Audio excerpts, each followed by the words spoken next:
Great to be with you again on Locked On Texas Tech on the Locked On Podcast Network. Your team every day, always free and available on YouTube or anywhere you get podcasts. And thanks as always for making us your first listen with the only Chris Level. I'm Casey Cowan, and today's episode brought to you by FanDuel. Football season, obviously here. Visit the FanDuel app today. Start planning your futures bets now.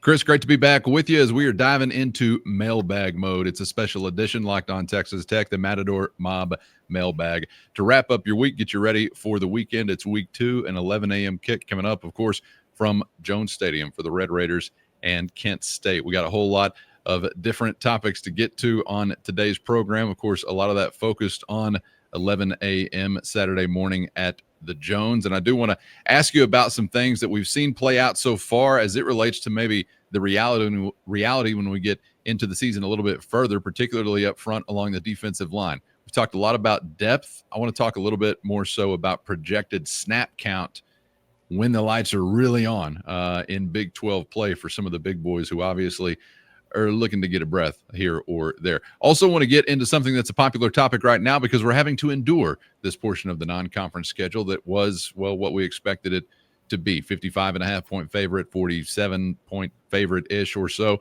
for Texas Tech first 2 weeks out of the gates. Questions about the future and efforts made within non-conference schedules to come. I want to get to that coming up in just a moment, but let's begin in the backfield where obviously a lot of attention has been focused on your quarterback, Behren Morton, as his status has been monitored this week, technically listed as questionable. That is one of 5 potential availability categories for any particular Red Raider. If you can parse between those, good for you. But questions from a couple of different mobsters, Chris, whenever it comes to the plan, if he is in the game on Saturday, to protect him. Derek asking, should we be worried about the health of Behren Morton or whichever quarterback is on the field? Do you think we can trust the running backs to pick up blindside blitzes going forward? Renault, I hope I'm pronouncing that right, asks, will we compensate in protecting the QB, protecting Behren Morton with extra help going forward, like with a tight end or otherwise?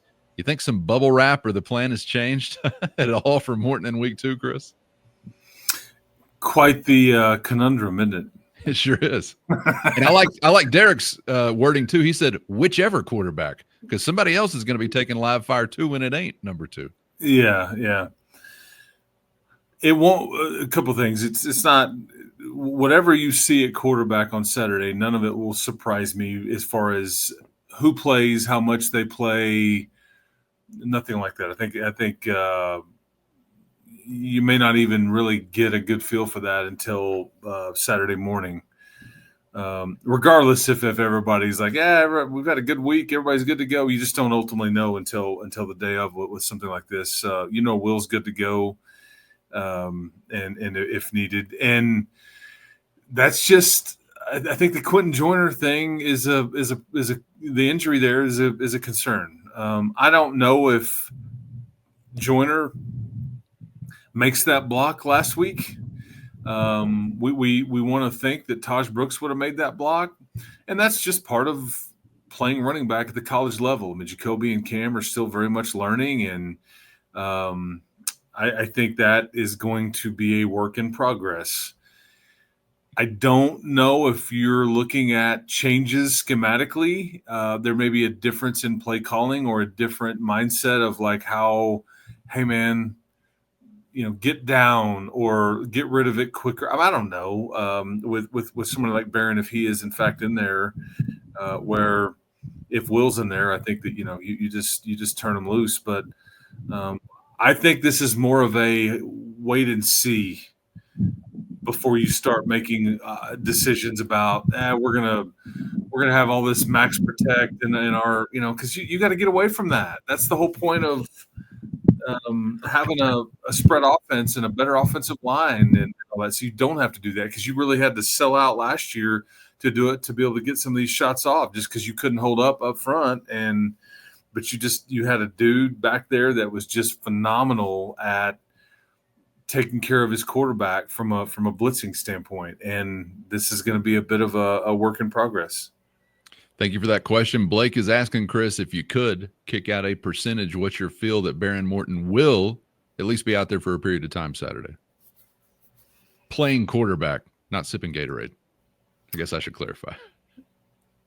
Yeah, and obviously, last night Joey on the coach's show kind of talked about this a little bit. So I mean, I think I think you'll see him. I just don't know how long. I think that's still work in progress, and it goes back to like what we talked about last week, like how much it's being in rhythm and doing your thing and learning the new offense and being in the new offense and dealing with timing and chemistry, or versus.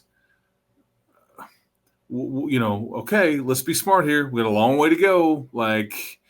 So it's like I said, it's those a guy on each shoulder. But I'd be willing to bet you that you see him some. Yes, we've got all the way to go, pretty much. I know, and that's what that's. I want to say that too. That these first 2 weeks have been we use the broccoli analogy and all those things. Right. By the way, a revolt from some broccoli supporters in the audience. I'm thanking me for my dedication and manning that wall and defending broccoli. Just want to get that respect. Yeah, I appreciate it. It's just all I could come up with. But after this weekend, I think that you move on from that, because even Oregon State is going to be a major step up. They're not what Utah is or what Kansas is going to be or what Houston is or anything like that. But it is. You're gradually kind of and again, this is a Pac-12 school, and so we just gotta get through this weekend, and then I think that we could start to settle in here. Is that it starts to ramp up and all those things. So I'm looking forward to that aspect, but more broccoli on tap for the weekend, or insert favorite / disgusting vegetable here that that's good for you. However you want to take the analogy. Barley green, goji juice. Yeah. Other things that my grandmother used to mix up in some water and tell me is good for me if I down it. Zucchini. Yeah. Squash. I don't know. I think there's going to be some backlash from the zucchini and squash crowd now. Maybe the barley green crowd. Okay. And I do like some squash and zucchini. Speaking of what you're touching on just there, scheduling angst seems to be running rampant among Tech fans right now, because we're not necessarily enjoying what we're getting, even though we were expecting, obviously, FCS matchup, and then one of the worst teams in the FBS, a team whose conference just dissolved, as an example.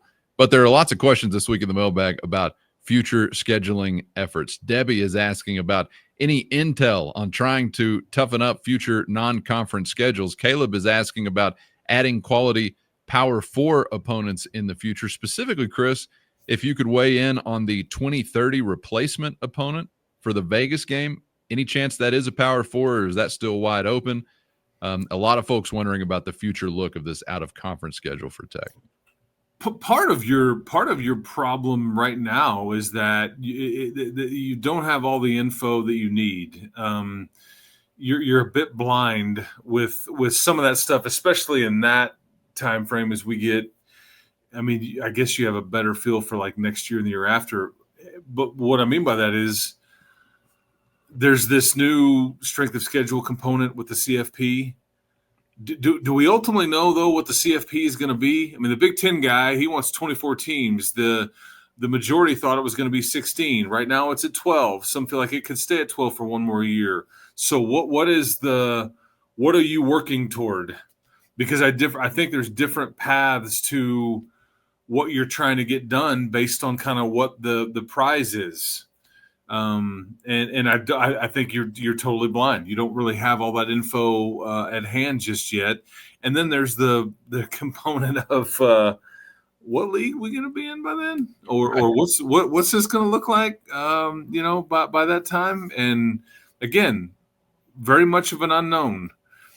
You can go with some assumptions, and we could say, hey, load it up, schedule tough. But what happens if they just, hey man, if you just stack up wins, the most wins are going to get it. Well, then you'd be kind of crazy to So I just don't know. I think that we don't have all the information yet. So especially with 2030, but your return trip to Oregon State next year. You've got a home and home with Mississippi State coming up. There's the 3-game thing with Arkansas off into the distance. NC State is going to play you in Lubbock in a couple of years.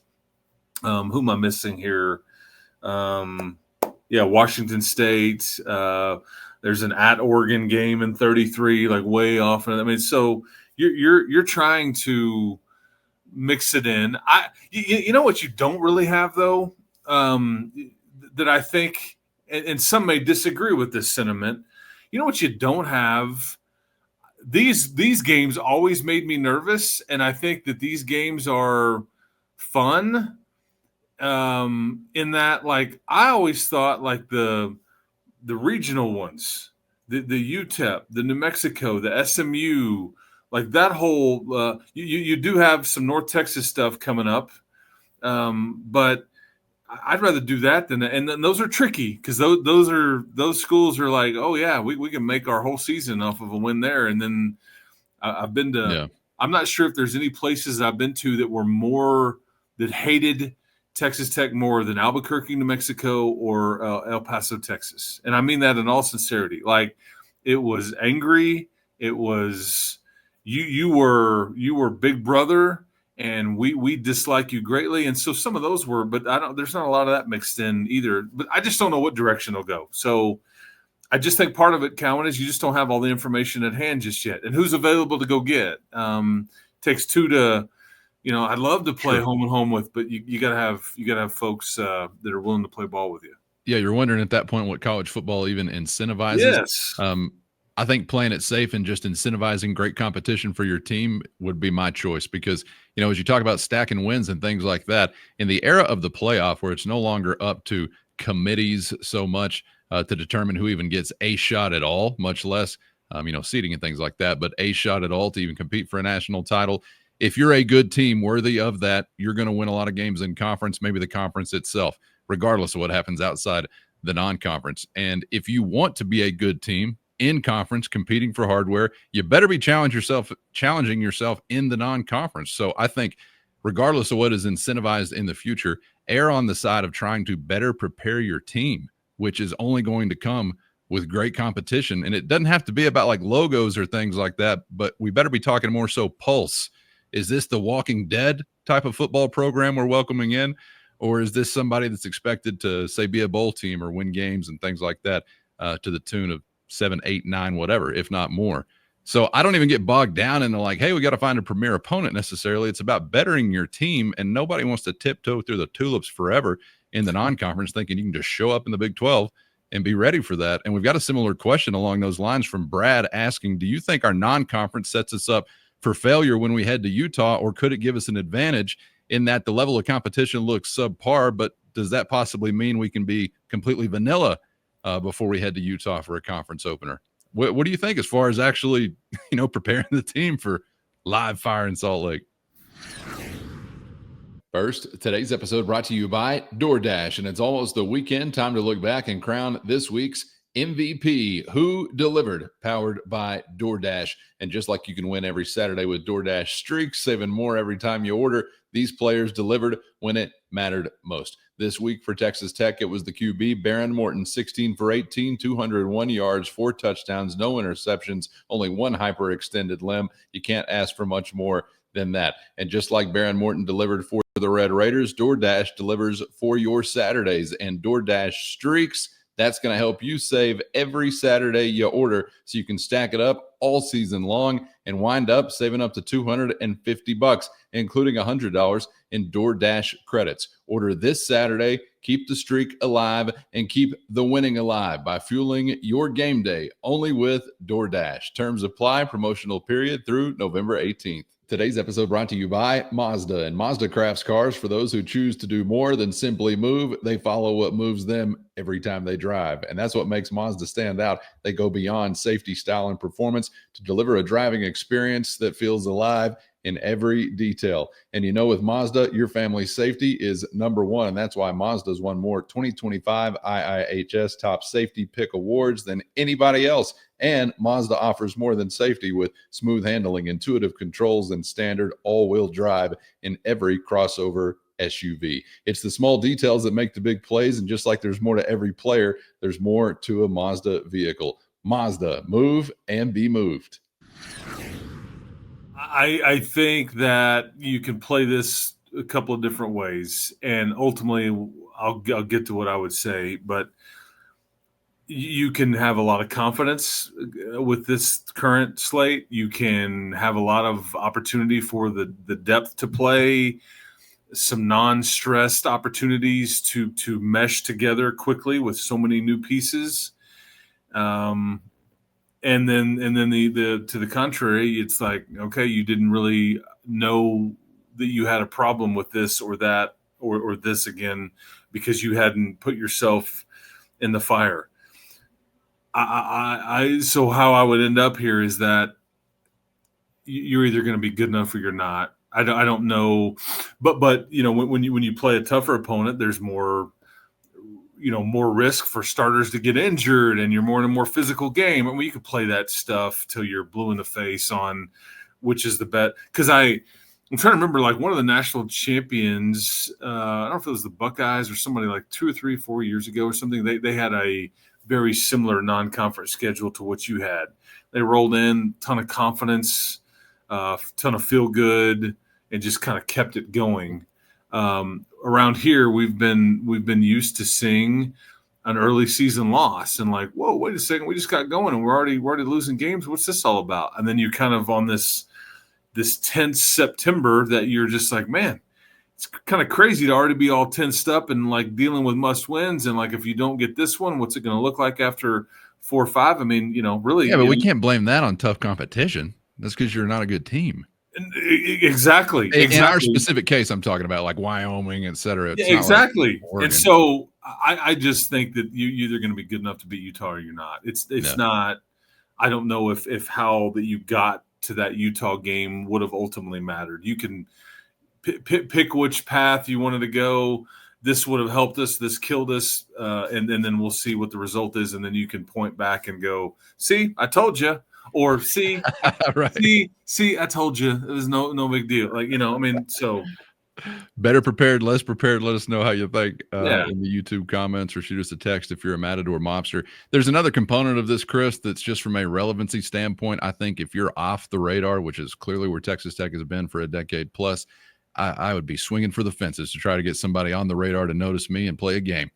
And if you pull off something improbable, great. If you don't, then you continue to be ignored. I just think about all the schedule manipulating and fine tuning like over the last decade that's produced diddly squat. I mean, what was it worth? Because you weren't good anyway. So, could you have taken a chance here or there against better competition and come up with something either from a relevancy standpoint or a competitive standpoint? Possibly. Who knows? Hindsight is always 20/20.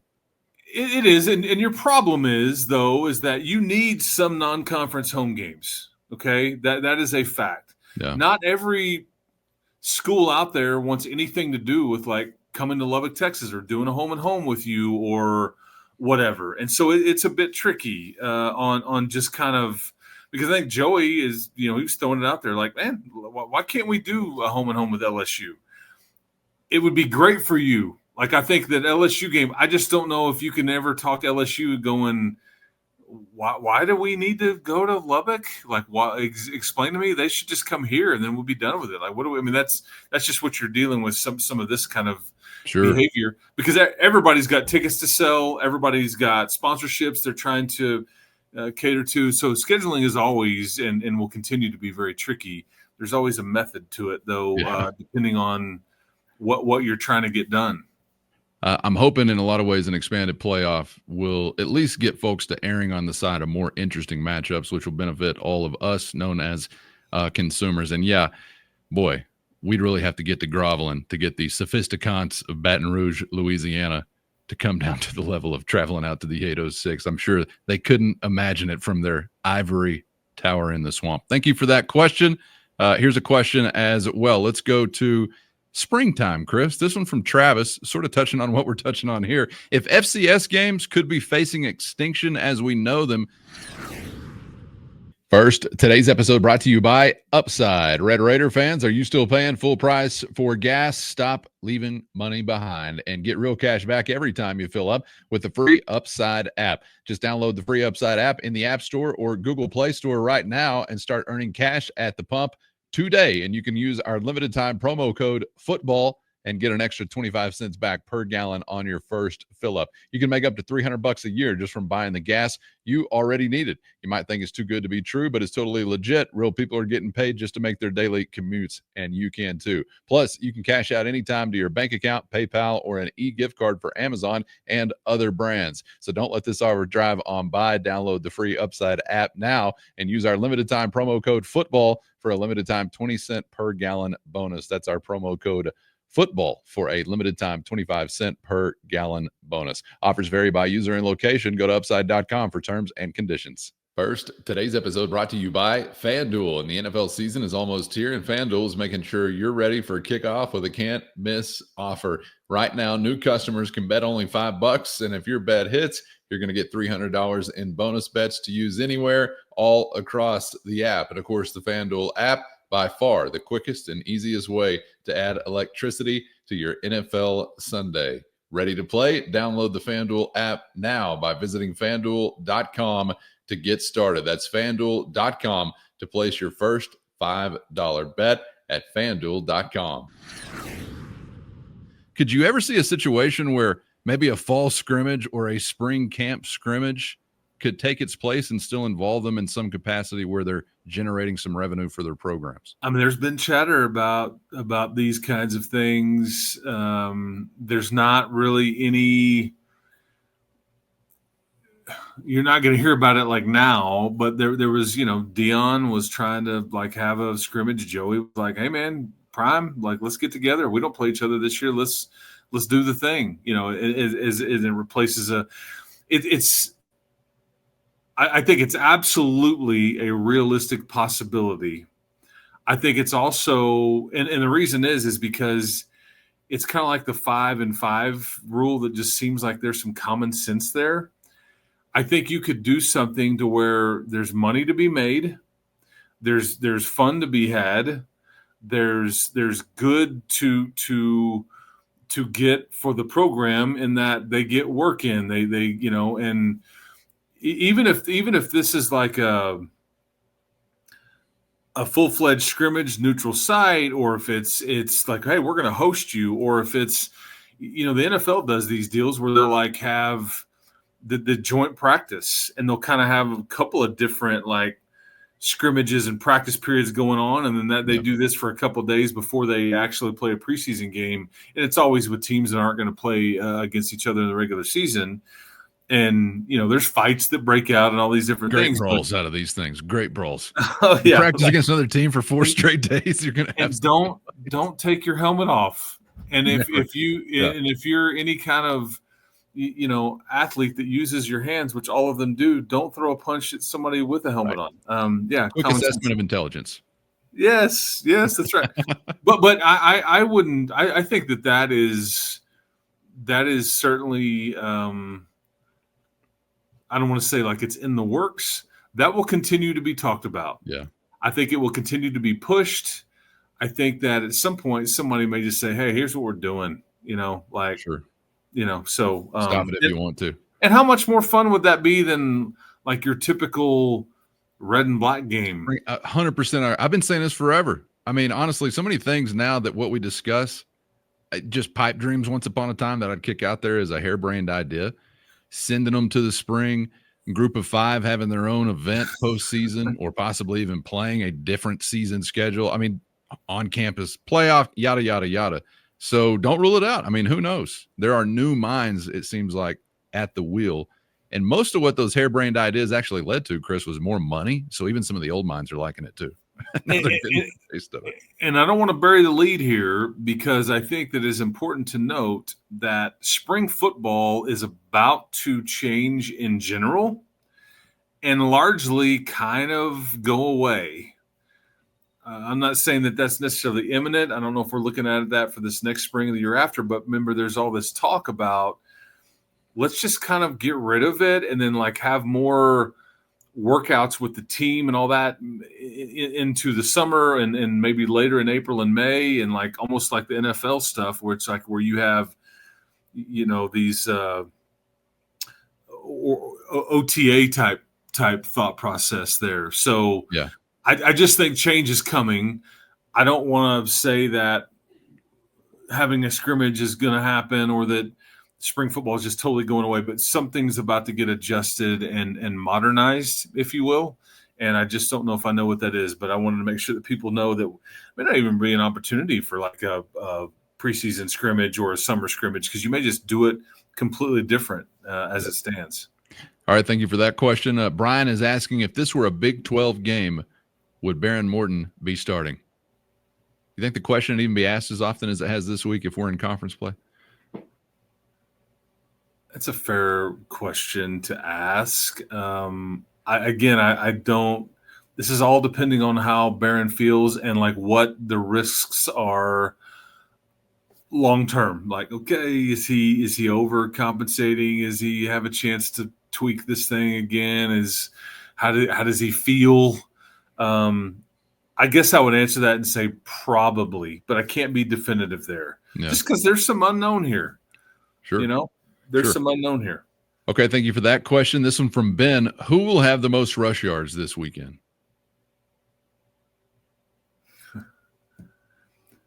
Will Hammond. Didn't see that one coming. Did you, Ben? And by Ben, I mean myself. Great answer. Okay, this question from Ed. Chris, could you give us some names actually going to be impacted and or on the move as a result of Mike Dingle's injury? Announced as out for the season if you missed that per the availability report. Well, on special teams, Brock Goldwas and Chief Collins will kind of fill in, I think.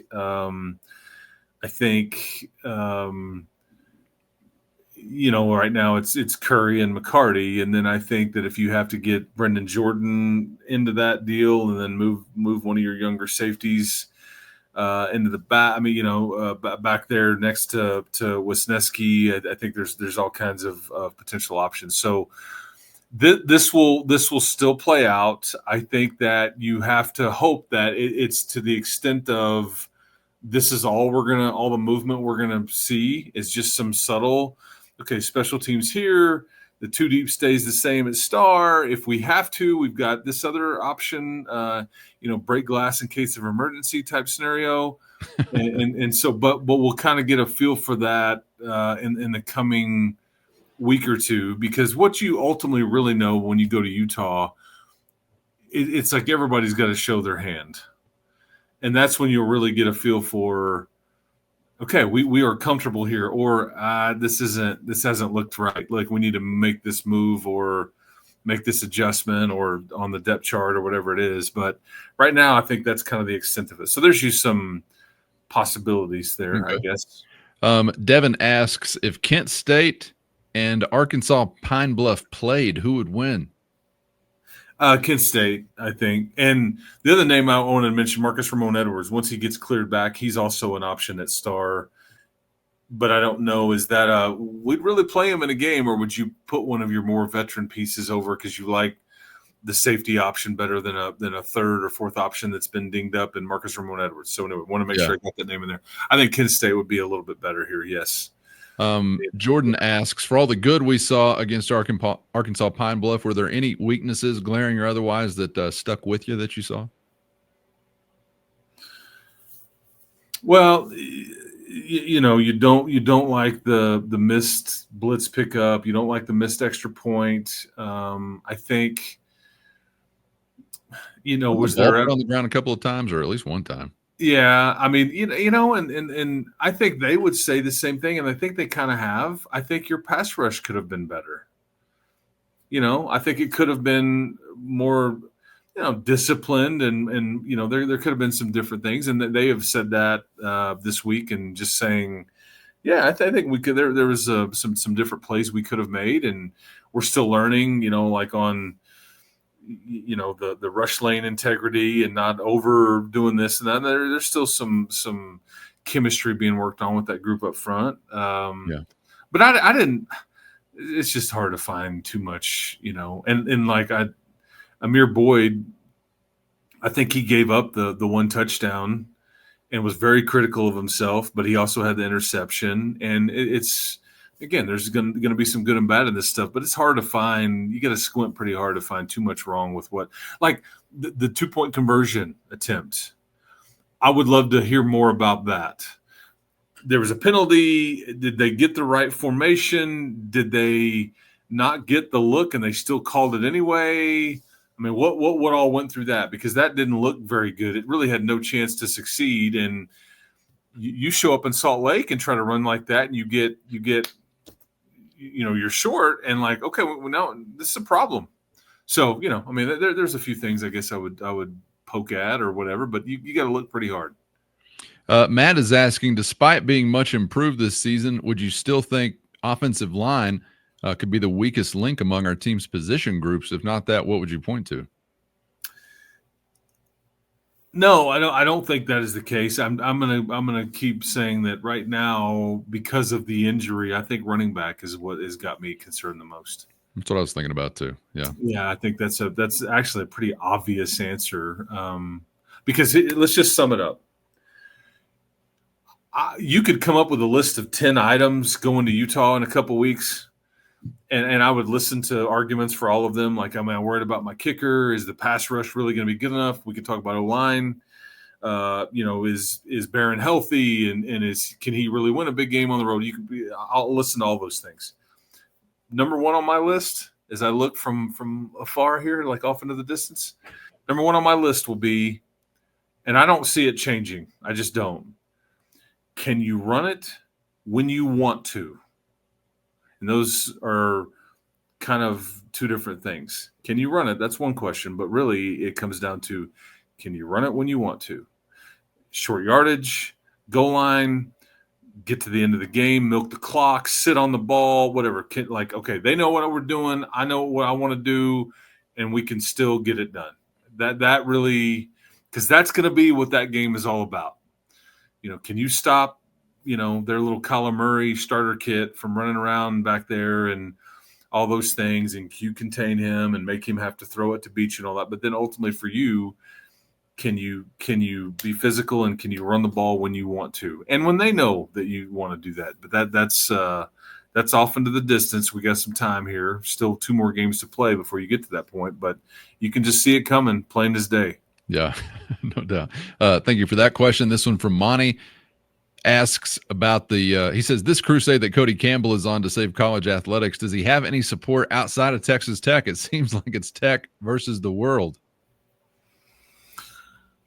I think he does. I don't pretend to know like how much, how exhaustive that process would be, and like how he's able to judge if the needle is moving or not. But I mean, he's been very accessible with a lot of national platforms and trying to help tell that story. And I think he's trying to fight for all athletes, not just like people think it's like, he's just for Tech and all. No, I think he's trying to fight for women's sports and the Olympic stuff and just the whole thing in general, because I think it's like a rising tide type argument.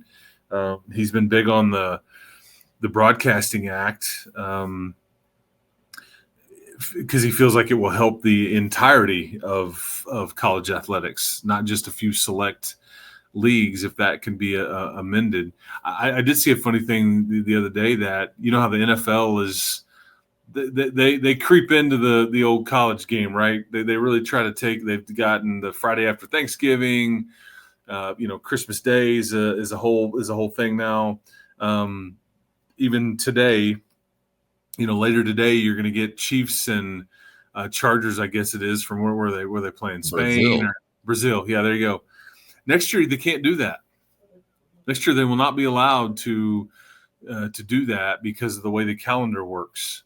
So they won't be able to have the Friday international game and all those things. So pretty fascinating. Back on Cody though. I don't know. I know what his intentions are. I don't ultimately know like how far-fetched is it that he can get something done and realistic. Is he already seeing some progress made? but I mean, I respect it. He's got a cause. He's fighting for it. He's trying to, I think, put some of his own funds toward the fight and all those things. So I hope he continues to have some success with it. But I'm just not privy enough there to know kind of where that's headed. I enjoy seeing him make the effort. And breaking news here, I enjoy seeing him be an insanely good representative for Texas Tech. And obviously, as a guy that's still fairly young in years, and thinking about all that could come with that. I did see Mike Florio of ProFootballTalk.com went after Cody about the commercial, and you saw this too. Yeah, Mike Florio is a prick, always has been. Yeah. He's good at what he does and covering it. He's a lawyer and all that, but it's just like enough said. Yeah, attorney. Don't come off like that, man. That was just palm soft as silk. Yeah. This question here. Let's see. Let's get back to the weekend. Is Terrence Carter a more complete package tight end than we expected? Looked like he was really getting after it blocking last week. That was from Kyle. I think that he's aware of some of the the chatter or the criticisms or the curiosity if he can handle the blocking thing. I think there's been a lot on social media about one play in particular where he just like pancaked the dude. I think Josh Cochran highlighted it and everything, and maybe so, and I'm here for that. I'm absolutely here for it. He's got the build. He just I think that would have been one of the part of it is because he had so many yards and scores and all the things for receiving that you kind of get it skewed like, okay, he must just be a receiving tight end. A fair question to ask aloud, but plus is just his 6'2" frame. Can he physically, get involved with who you need to get involved with there to block on certain things with your hand in the ground and all that stuff. But man, so far so good, but we got a ways to go. But I think that that's some good perception by the individual asking the question there. Chase is asking, who do you think will end up being the best of our young wide receivers? Is there somebody you really feel like right now is at the top of the list, the leader of that group? Oh man, well, it's like which kind of ice cream do you like the best? Like what? Because they're all different, and there's. I think like a huge, like maybe best right now. You could argue maybe Leighton Stone is, but like I would say like most upside could be, and depends on your definition of young. Are we just talking like is Micah Hudson in this conversation too? Or I think he'd have to be. I'd still viewed him that way. Yeah, I mean he could be. But like I tell you, one that I know that they're super high on. He's got a ton of upside. And I think he's just kind of is Bryson Jones, the 6'3" kid, looks pretty from looks Frisco. Good in his uniform. God dang! I mean, yeah, this is what you want. And he's the one that's been kind of following around, Caleb and Reggie and all those guys, just trying to soak it up and all that stuff. So yeah, you're in a pretty good spot there. And I'm telling you. The young man from Friendship coming in next year, Chase Campbell, is a dude. Like he will be able to play rather quickly, would be my guess. All right. Yeah. Thank you for that question. This one here from Jordan, who is asking, when is the next big recruiting domino to fall, and who could it be? But to hear the answer to that, you'll need to be a Matador Mob insider. So hit the show notes and find a link to a free 14-day trial. If you're interested in joining that crew, your direct line to Chris and myself with one-on-one text sent straight to your phone. For those on the outside, this is where we leave you, at least for now. Make sure you're subscribed on YouTube or anywhere you get podcasts so you don't miss a thing, and become a Matador Mobster today for less than a cup of coffee a month so you can get the full Mailbag experience next week. Looking forward to another football weekend in West Texas. Chris, doesn't get much better than that, man. Appreciate all the regulation time. We're on to the OT. You got it. Bang, bang. Talk to everybody next time. Hopefully see you at the stadium for some mimosa. Let's see what the screwdriver activity, beer, and then what was the Bloody Mary activity, to which Cowan just like, yes. All the above. Yes. Yes. I've gotten asked several times this week what the preference is, And I'm just saying anything offered. I'm Right. not a particular man. I would be happy to have an ice cold Miller Lite and share it with the sunrise. So I got no problem with whatever the route needs to be, but we just need to make sure that we are lubricated and ready to roll by 11 a.m. for breakfast football. All right, we'll see you guys on the other side again. Thanks for the time. Have a great weekend. Enjoy the ball game and stay tuned for reaction whenever she goes final right here on Locked On Texas Tech. And as always, we hope to see you back for the next round on Locked On Texas Tech.